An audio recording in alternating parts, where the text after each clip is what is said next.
It's not another Buffalo podcast, hosted by three of the most underqualified sports personalities this side of the canal. With John. There's no way in hell that I can leave that in, right? You don't think so? Well, to quote Rage Against the Machine, what better place than here? And, what better time than now? And Brando. We have this trust built on, whatever it is, like Bibles and gold bricks and whatever Brandon Bean's drinking over there. All right. Welcome back to Not Another Buffalo podcast. I'm John. I'm here with my buddy Brando. It is Tuesday evening right now. This episode is brought to you guys by our wonderful sponsor, Small City Realty. If you're looking to buy, sell, or manage property in Western New York, our guy is Zach Korzelius. You can call him at 585-409-1088 or contact him at Zachary at smallcityrealestate.com. All that info will be in the show notes, as well as links to any houses he might have available. I know there's one in Lockport that he has that I'll have to look and link in the show notes. And I think there's still one in Albion as well. And also, if you want to just like move out of Buffalo because you've had enough, he can help you sell your house. So 585-409-1088, people. Yeah. Just don't move to Kansas City. Yeah, well, it's spoiler alert. No matter where you move, it'll stay with you. It follows you. It follows you. I don't know. Where do you want to start? We're just going to do a quick episode today just because, like, it hurts. We gotta, right? It'd be so easy to just say, F this, I'm not going to. But we've been through this before. We've had conversations like this every single time. Every single year we've done this podcast has ended in either the divisional round or the AFC Championship. So no Super Bowls for us yet. No. I'll start with something here. So I've been lucky to get the Bandits came into my school yesterday, and Chase Frazier is kind of a stud for the Bandits. I think he's probably their third best scorer behind Dane Smith and Josh Byrne. And in the playoffs, I think he had like a 5-goal game to get the Bandits to the finals when the big guys were struggling. But I asked him yesterday because they lost in the finals before they went back to back. And so they had to feel that. And I was like, what did that feel like? How did you guys manage that feeling in the locker room after that finals loss? You were right there. You were a good team. And he's like, we needed to learn how to lose and soak every single second of that in. He's like, we needed to feel that and we needed to grow from that. And they didn't change much. They tweaked their roster a tiny, tiny bit. The most important players came back and they ran it back, and they've won back-to-back champions, and now they're undefeated this year. So I thought it was interesting about how important it was for them to feel the loss, to learn from the loss, and eventually get over that hump, because they were there. They should have won it in the COVID shortened season. So they kind of exploded up off the scene. They're kind of like the Bills, right? They lose. It's a good comparable, but the Bandits made it over the hump. But I was really curious to hear him say how they made it over that hump. And he was like, and on this team, that locker room is so tight. He's like, anybody that ever has a problem with something, we all just kind of look at each other and we're like, all right, we're fine. Like, it's okay. Like, we'll be okay. We're a tight knit group, and they figured it out. And I think this is super relevant in Josh Allen, Sean McDermott's tenure here, because that's what they have to do. They have to feel these losses. They have to figure out how to prepare better. How can they get better and make it over this hump? And looking at Peyton Manning, started 0-6 against Brady in their head-to-head matchups, which I didn't really realize.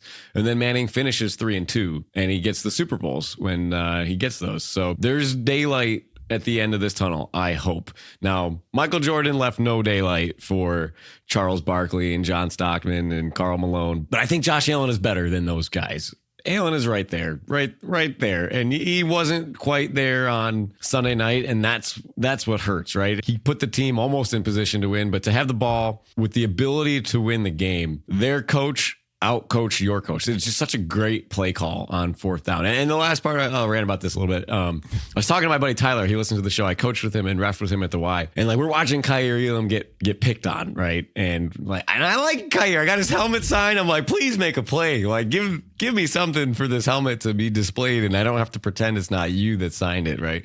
So we see he's getting picked on, and he is fast, right? So I messaged him. I was like, why? And I run this play in Madden. I was like, why can't we run some disguised corner blitz to Mahomes' right side after he had been rolling out? I'm like, why can't we use Elam for that? We know he's getting picked on in coverage. Use him in another way. But guess who did that? Spagnuolo did that to the Bills. And I'm sitting there. As soon as I saw the corner blitz, I'm like, oh no, it happened. They did it. And I love that play call on Madden. because you don't really show it. It's a disguise. And I'm talking about a video game versus the AFC Championship. Right. But it was like his coaching brain, Steve Spagnuolo. Steve Spags. Yeah. You know, he thought outside the box and he disguised the guy with the crustache perfectly. Right. And he calls it one way the entire season. And at the moment of truth, he switched it. And it was brilliant. And I used it today in my basketball game where we play a man-to-man tight defense and we trap the corners. The whole time we trap the corners. And we had to get a stop. We're tied 25 seconds to go. And I'm like, we're not going to trap the corners, guys. We are going to bait them to keep the ball up high and force them into a bad shot. And it did it. And I was like, thanks, Steve Spagnuolo, guys, because that's why I'm doing this for you. And it worked and we won. We got to stop. But it was like the Chiefs did something different in this game than they had done all year. They didn't run Mahomes very much. Their pressure packages. They had brand new plays that they hadn't put on tape all season. Yeah. And there is value in, you know, I think people kind of scoff sometimes when you're talking about keeping things in the bag all year, but that's what the Chiefs did on both sides of the ball. Like Greg Rousseau was on record saying, hey, they were running stuff that we didn't see at any point on tape. And I'm going to go out on a limb and say that wasn't the case for the Bills in this game. There was one play, I think, and it was the Curtis Samuel touchdown. I really think it was a wizardly play. Like that was one of those plays that Joe Brady dialed up at the perfect time. It was a great throw through a window that closed instantly. Yeah. And Allen hit that dot right to Curtis Samuel. Great catch, toes in. But that was it. I think that was the only unique wrinkle on this offense for the whole game, something that we hadn't seen before. Because other than that, it all looked the same. And they danced with the one that brought them, and they fell on the dance floor. So, having 29 points with the ball, with the chance to win, it's like I would have taken a field goal against our defense 10 out of 10 times there. To be only down 3. That is the sad part. Like all the anger about the officiating aside, and we'll get to that in a second. I got some great things to say about that. All that aside, I think, I don't know, put that scenario in the heads of Bills fans at the start of the season. September 1st, you're like, here's your offer, Bills fans, this mysterious football god. We're going to give you the ball in the AFC Championship game in Josh Allen's hands, down 3 with 3 minutes and 33 seconds to go. Yeah. Would you take that offer? Absolutely. Every time. 99 out of 100 Bills fans would take 100. It's 100. There's no question. You don't need a touchdown. I think you take it every time, especially after how the game played out and how these previous games have played out. You say yes every single time. Yeah. And to be fair, like Spags was just brilliant on that last drive. Better. Yeah. It was better than what Brady had dialed up. So I have a hypothetical for you, Johnny. And I was thinking about this yesterday. Maybe you can clip this. I don't know. Anyways, I have a hypothetical for you, Johnny. And maybe I don't have a good answer for this, but I'm leaning yes. If you had the opportunity right now to swap Sean McDermott for Steve Spagnuolo, you hire Spags as your head coach and you say bye to McDermott, would you do it? Just to get him away from the Chiefs and bring him to here. Would you take that? And there's flaws to this. If you go through levels. Probably not. Interesting. I don't know. I'm really on the fence. I'm biased. I think my answer is halfway out of spite and halfway out of logic. Okay, here. That's the point though, right? I want you to feel the spite because I don't think McDermott, the specialties that these coaches have was visibly on display for Andy Reid, and it was remarkably hard to find for McDermott. He had 2 punts in the game forced on defense, I think, maybe back to 2. back to start the second half. Yeah. So they made a couple adjustments and they did a good job to get back into the game. But again, this goes back to the whole Allen v. Mahomes. Mahomes is throwing to wide open receivers the whole time. And when he wasn't, Cole Bishop picked him off and it should have been incomplete. So I don't know. It was real obvious to me. Mahomes is throwing to guys with 5 yards of cushion. I was gonna say, like, the ghost of Juju Smith-Schuster is running across the field, wide effing open. Yeah, and I don't know. Like, I think Joe Brady is adequate, but Andy Reid just has that different gear, and I think that Mahomes is not even like eons above Josh Allen. Yeah, I think they're neck and neck. I might even give Josh the edge as far as how gifted he is. Yeah.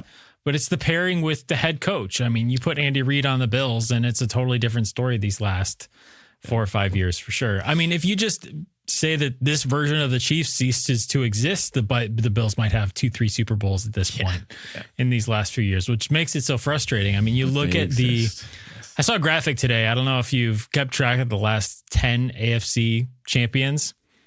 It's Mahomes all and Brady. Patriots, then all Chiefs, except for 1 year when it was the Bengals and 1 year when it was the Broncos in 2015. I forgot about That's that it. Team, yeah. That's it. Like, this simulation sucks. Like, I'm Give sorry. me a new one. Hit the reset button. We're in the wrong universe. Like, there's another one where Josh is this 4-time Super Bowl champion, and those guys are having so much fun. And the city of Buffalo looks like that futuristic city meme where it's like everything would be great if just this, like. So I don't know.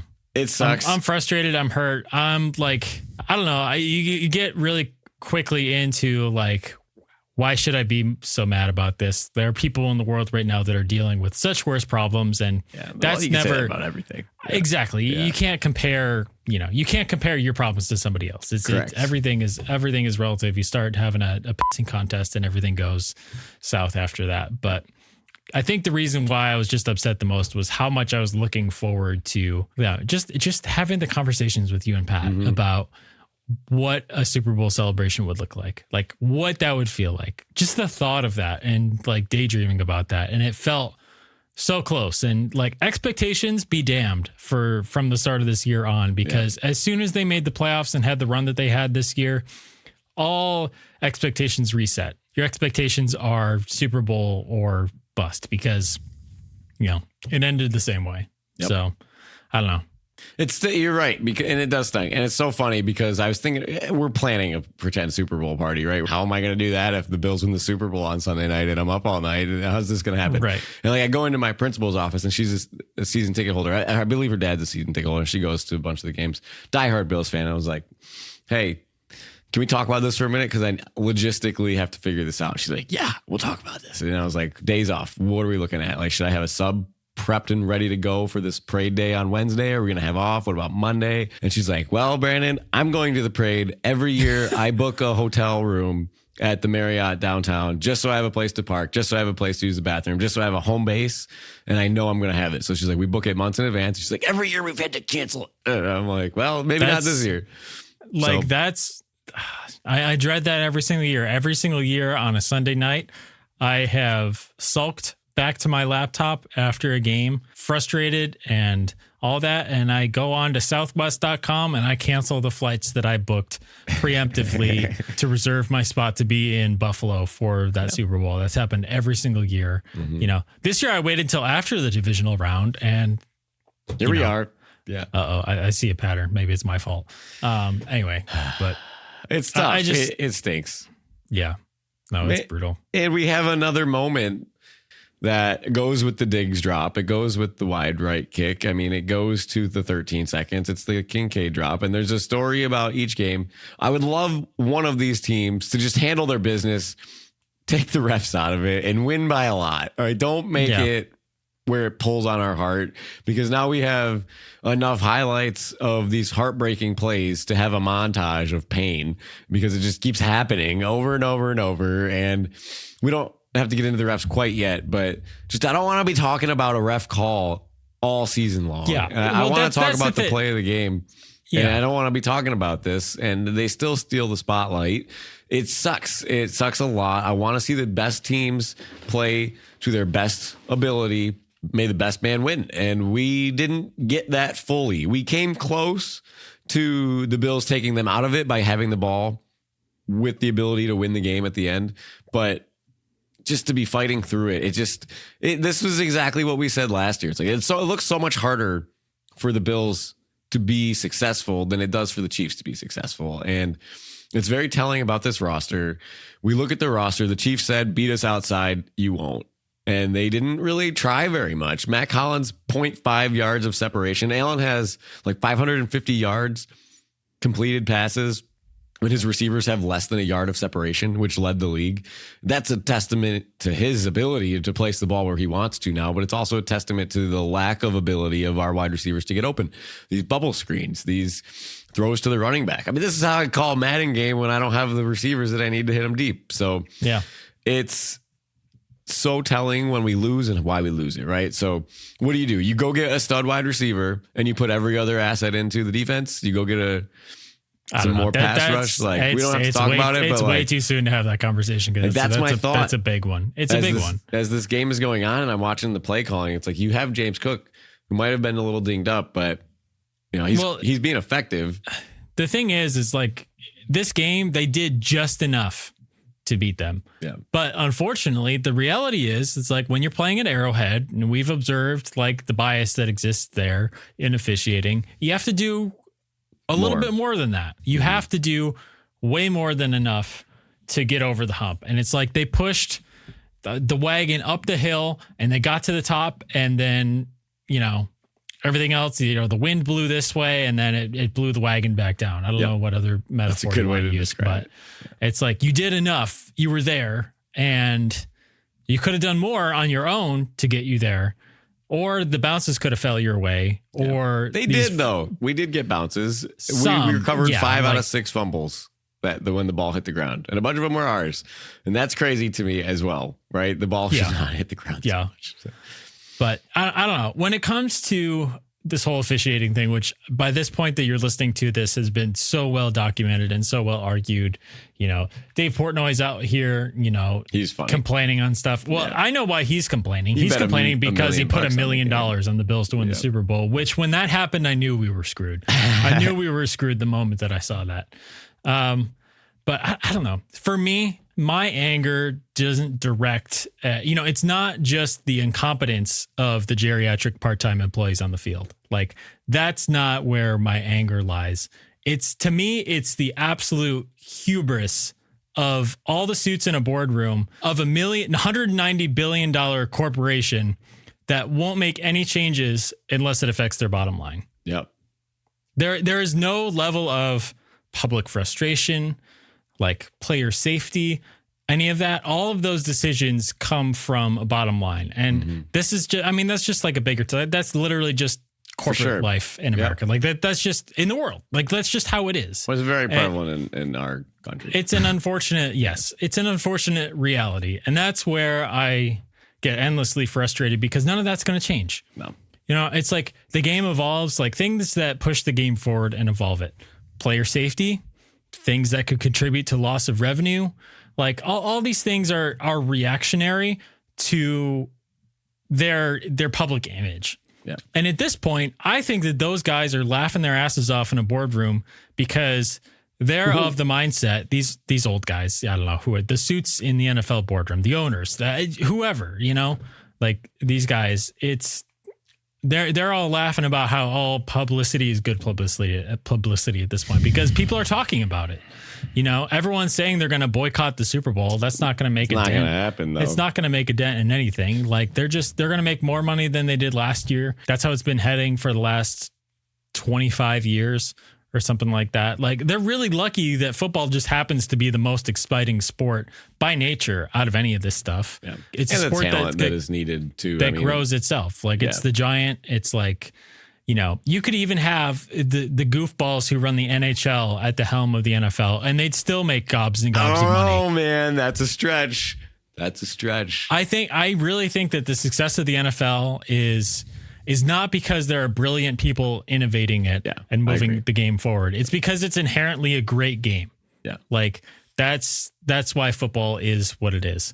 Mm-hmm. It's, soccer, amazing in Europe, not big in America. Obviously. It has its moments, but the fact that a touchdown, every play that's drawn up, I read this in a book, Bruce Arians' book it's called The Quarterback, when he talks about the play calling for his career, just like how he started, how he developed the offense, and how each quarterback that he worked with, because he works with Kelly Holcomb, Ben Roethlisberger, Carson Palmer. There's one more big one, Tom Brady. Did he work with Peyton? I don't know if he ever worked with Peyton. I don't remember. But anyways, I digress. But he says that every play that is drawn up has a touchdown opportunity on it. There's always a weakness to a defense. And if you have the right play against the right defense, it will score every time. And I think that excitement and the talent level it takes to get there and the preparation that is needed in the physical aspect of these guys are working out every day, all day for 340 days out of the year just to be able to perform on the field. That isn't to see a guy like Greg Rousseau, right? Just coming at you, just a monster. That's with any sport though, right? Like, well, I think it's different with football. You have the most athletic people in the world at all these sports. Like, you can argue whether the best athletes per country go to which sport and everything like that. Like the NFL, it's just the game of football has a unique formula, and we don't need to dive into what that is because we all know what it is. It's the unpredictability of each play, the ability for teams to come back, the chess match that exists logically with the game, scheme, all that stuff is so much more complicated than most other sports, you know, whereas like basketball comes down to 5 guys in talent, right? Like that's what basketball is. I would say basketball is really schematic, but like when we're talking about this way, I think hockey is like kind of what you're explaining. It's like 5 guys with talent.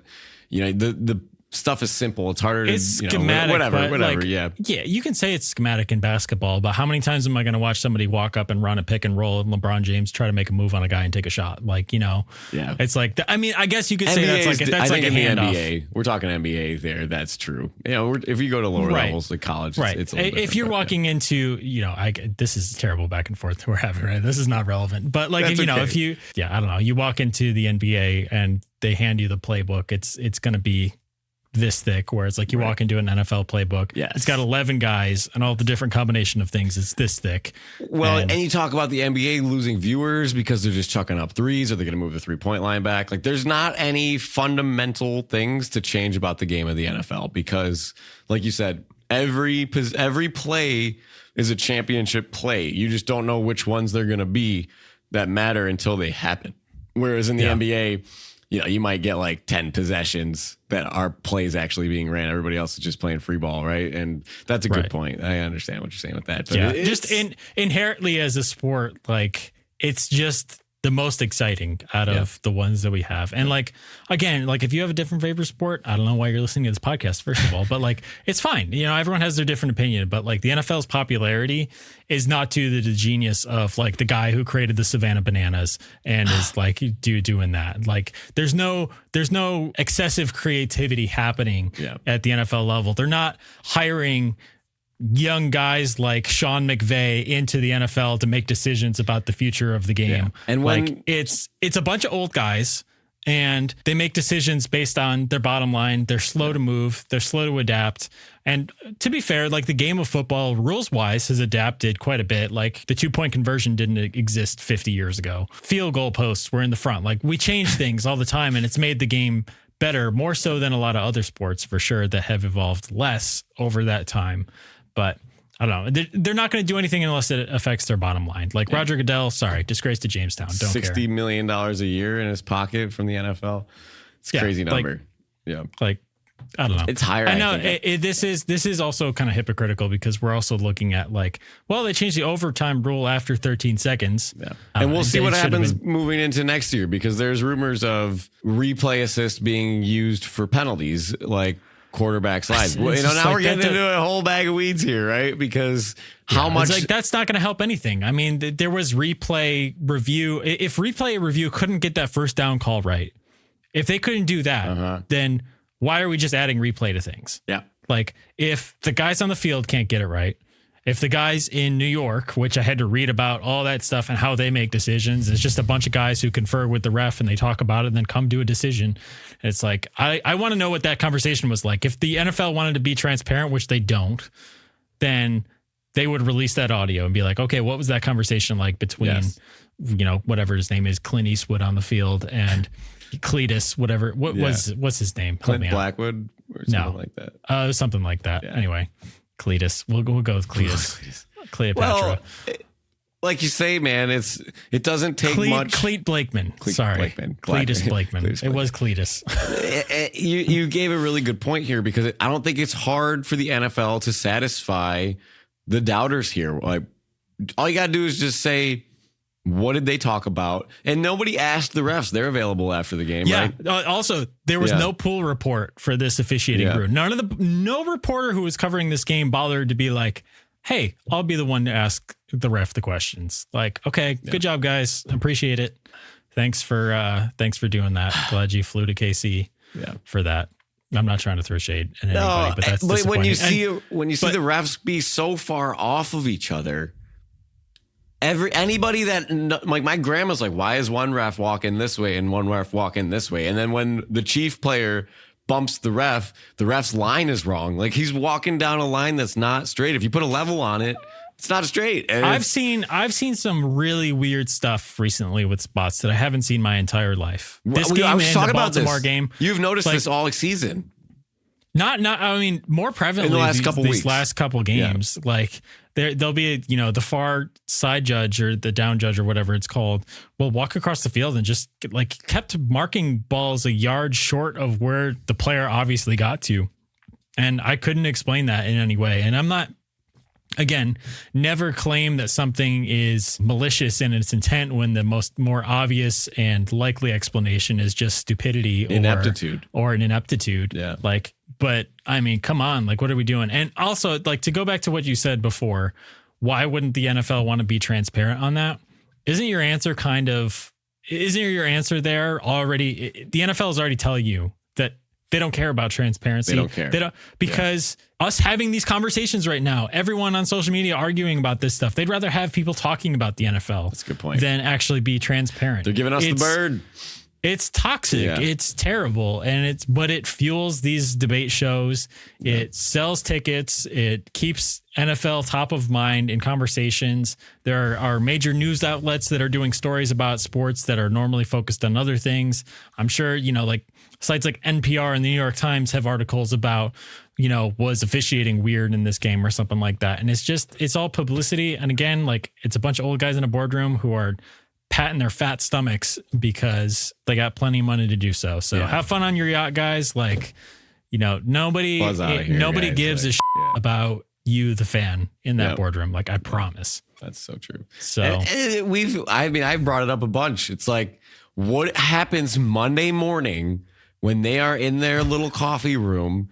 It's like, oh, guys, we messed up that one, didn't we? Oh, but the fans don't care. We're going to do this anyways. We're taking the Chiefs to the Super Bowl. And I don't think that there's any sort of conspiracy crap, whatever. But no, yeah, again, like, ineptitude. Ineptitude. You can't fix stupid, right? You can't fix stupid. I think that all the time, and just to have it robbed like that. And I kind of want to shift here for a second, because we talk about the technology that's needed, whether it's a microchip, anything to give us something, man. Like, give us some sort of way to fix the problem that you have. That's the beauty of entrepreneurship. Entrepreneurs are problem solvers in our society. Somebody give me something. Elon, do something here, man. Like, you got all this money. Somebody find a way.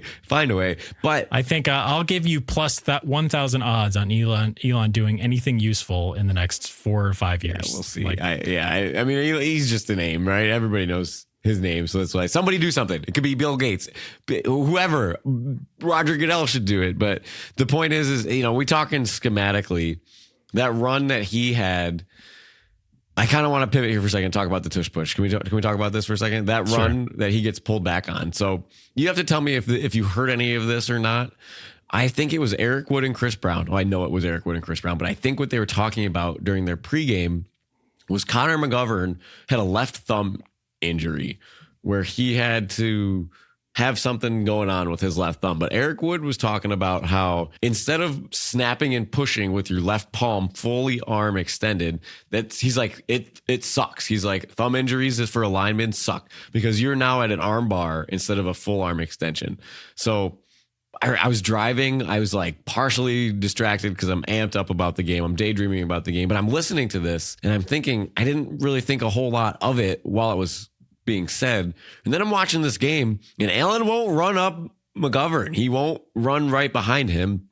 And the tush push, the real tush push, not just a quarterback sneak, is up the center. And it's 3 guys behind you, 3 big dudes behind you pushing. Remember Gabe Davis and Dawson Knox would do it? I mean, A.J. Brown does it with, I don't even know, a fullback for Philly. And then Mark Andrews with A.J. Brown. Or not A.J. Brown, Mark Andrews with Derrick Henry. There's 500 pounds there. So, But I think if I'm correct, I couldn't find any information on it. I had to have to go back and listen to the pregame, but to not have that, think about it, from this arm in an L to this arm extended, it's 1.5 feet. It's half a yard. And Allen's not ever running behind him. The real tush push is a run up the middle at the center with guys pushing behind you. Yeah. And Allen ran sneaks all night. Allen always goes to the left. Like he always does that. He pulls it and then kind of goes over there and hesitates and then tries to go forward. I don't know why. And I give Josh a little credit for jumping over one finally, because it's like, right. When are you going to hurdle, Josh? We're waiting for it. It's happening. And then he fumbles. That's scary. Right. Yeah. But it's not working now. What are we going to do differently? Like read and react, read the room, make a different play, go up the middle. But I think, again, I could be wrong on this. It would be interesting to go back and listen for sure to know the exact details on this. But I think that thumb, man, I feel like it played a role here.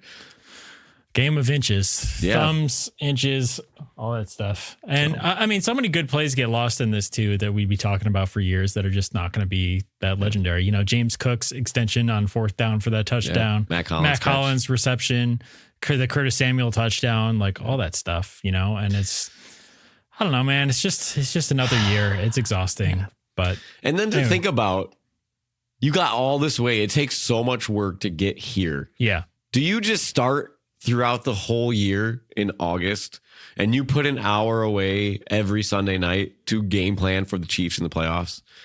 Because I feel like that's what Andy Reid did. Maybe it wasn't Bills specific, but as soon as they are on a big run, 10-0, 11-1 because we beat them, whatever it is, the Chiefs know they're playing in the AFC Championship game.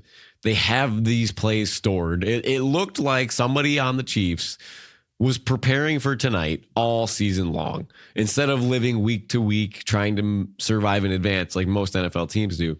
But I think somebody with a good brain in one Bills drive should be starting now, half an hour every day for 360 days, whatever it is, to be ready when you play them again in the playoffs. But now, in the other part about it is the opportunity stinks, man. Joe Burrow didn't even get in. And now you got Justin Herbert, who threw 4 picks. You got the Steelers with Russell Wilson still kind of dangerous. And you beat the Ravens. You beat the Ravens. And now you got Drake May coming back with new head coach, new offensive coordinator, young second-year quarterback looking to make a jump. Broncos could be better this year. Broncos, same thing. The AFC is loaded. And you blew an opportunity where you lost some competition in the playoffs. You didn't have to play the Bengals because they were scary. I don't know if we would have beat the Bengals or not. I think we might have. They had their flaws, but you didn't have to beat Joe Burrow. You didn't have to beat Justin Herbert. The Texans were injured.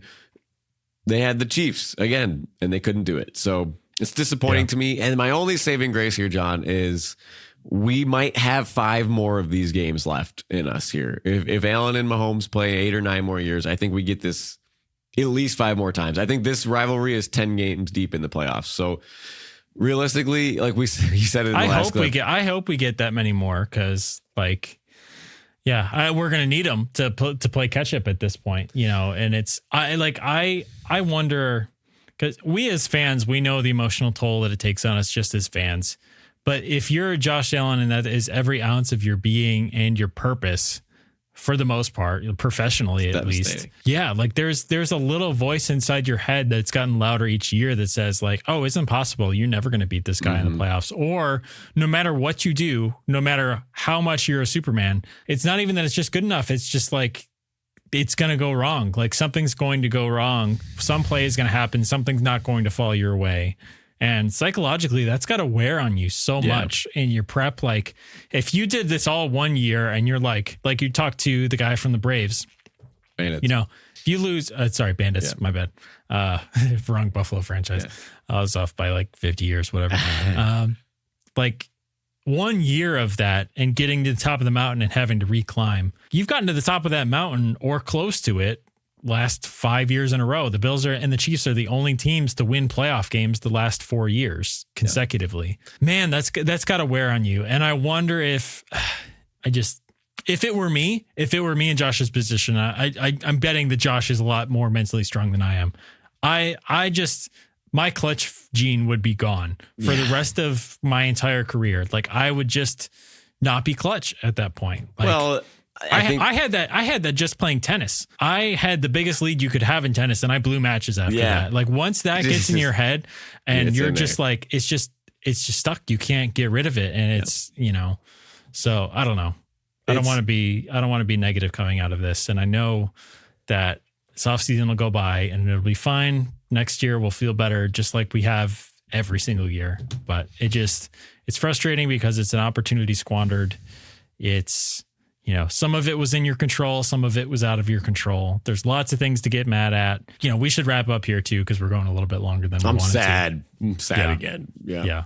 I'm sad for Josh. It's so hard. That's a big thing. Even my grandma and my mom were saying it and watching it with them. It's sad for Josh. He's sitting there. Every time we play these Chiefs, he's just covered in these white jerseys. I love the white on white look. It's grass stains everywhere, man. Just like he left it all out there. And that's all you can ask him to do, but it's got to go his way sometime. We just got to be there. That's what we said this year. That's what we said last year. Really, you could easily flip 2 of these results and they could be 2-2 in the playoffs. You could flip 3 of the results if you wanted to, actually, and they'd be 3-1.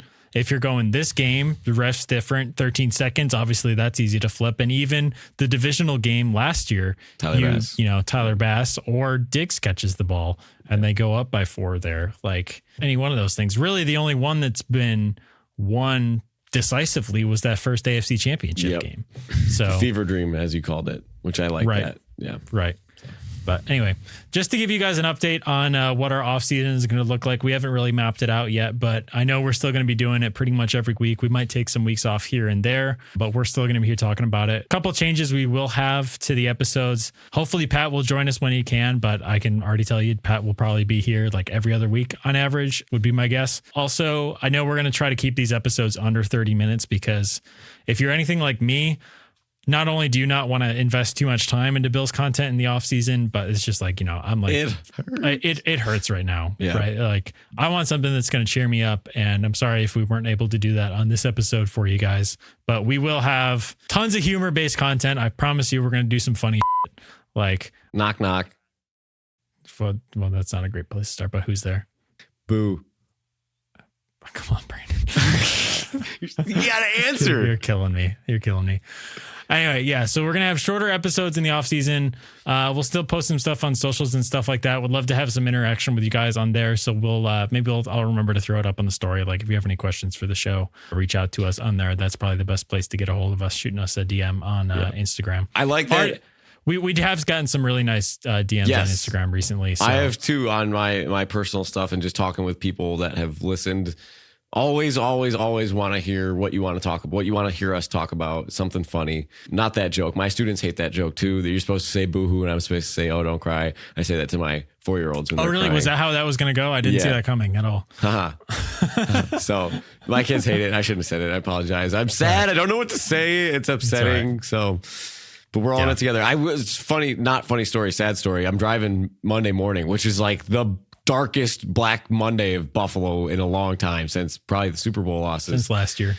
And dude, right in front of me, they're merging onto the 190. 3 cars here, no traffic on the road. Car in front of us just stops. Car behind him just smashes into the car in front of me.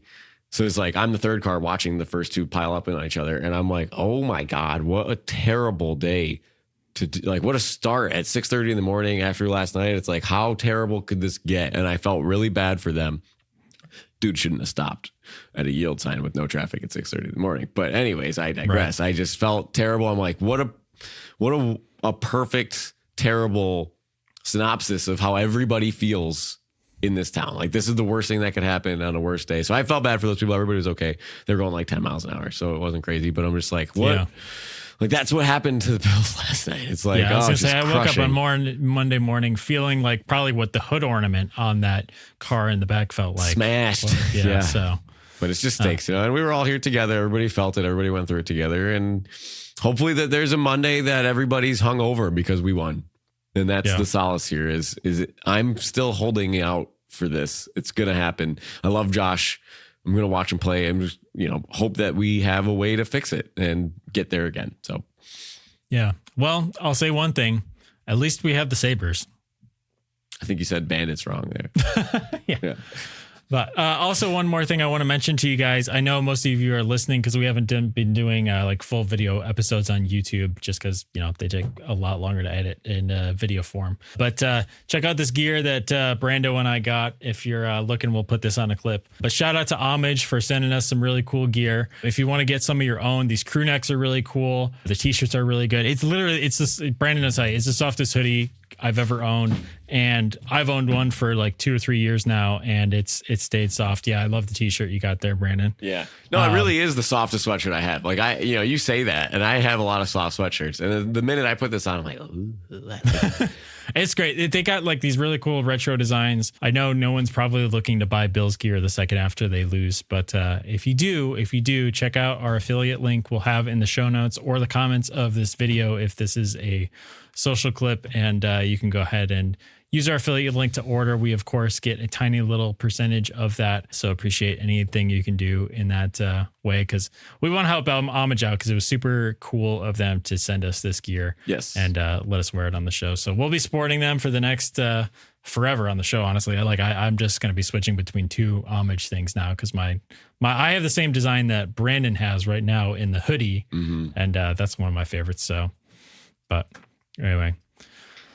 All right, Brandon, what do you say we wrap this one up? We'll be back next week. We'll bring Pat. We'll have some fun making fun of anybody and everybody who deserves it. So. Maybe we should do a Super Bowl commercial draft. Is that crazy? That'd be fun. That'd be too hard? Yeah. No, I mean, we'd have to look it up, but I'm just thinking, I'm trying to remember Doritos commercials. That's what I usually go to. Those are some of the best ones, but I don't know. Are you going to watch the Super Bowl? I don't know. I have no desire to watch. I don't really want whatsoever. to. It's 2 Sundays from now. I don't know. I'd rather sit down and watch the last episode of Lost twice in a row at this point. Like, come on. Yeah, I might have to do something else. But anyway, I don't want to. Yeah. Well, you guys know where to find us on all platforms at Not Buff Podcast. Again, shoot us a DM if there's anything you want us to talk about on the show. And if you've made it to this point in the show and you're listening right now, like, you're a diehard. Thank you. You're a diehard. We appreciate you.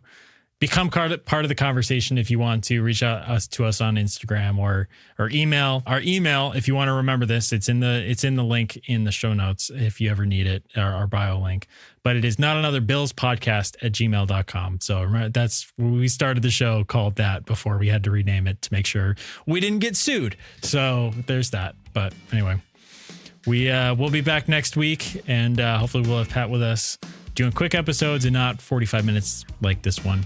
Apologize, and thanks for sticking with us. So anyway, we'll see you guys next week, and go Bills.